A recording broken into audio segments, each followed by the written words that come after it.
Hey guys, in today's video, I'm going to be showing you how to allocate more RAM to Minecraft. All you want to do is boot up the Minecraft launcher right here, go to installations, and then go to the installation that you want to allocate more RAM to. You can only do this one at a time, so if you play on multiple versions of Minecraft, like 1.18 and 1.8.9, you're going to have to do this twice, but it's very easy. So say I want to change the RAM for 1.18, you just go to these three dots right here, click on edit, and then click on more options, and then this number right here is what you want to change. It says 6 right now. I'm going to leave it at 6, but for a lot of you it's going to say 2, and for a lot of you you're going to have 16 gigabytes of RAM on your computer. To check that, by the way, just go to type in system information in this search bar down here. It'll come right up. It'll show your RAM. Basically, you want to make sure that you don't allocate too much RAM to Minecraft.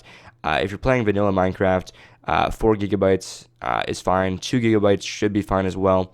But if you have a lot of RAM on your computer, you want to change this number to around 6. For example, I have 32 gigabytes for my computer, and I keep it at 6. And for 1.8.9, I run 24 mods, and it works great. So this is how you do that. You just want to change that number to whatever gigabyte you want, and then click save. And once you do that, you should be ready to go. You'll just launch the game, and you should be all set. And you want to make sure that you do that for each version as well. So you got to do that again for 1.8.9 if you have that as well. So you got to do that for every version. I can't emphasize that enough because that's very important if you want to make sure that you are allocating more RAM for all of your versions. So hopefully this helped you guys out. If it did, be sure to like, comment, and subscribe, and I'll see you guys in the next video. Peace out.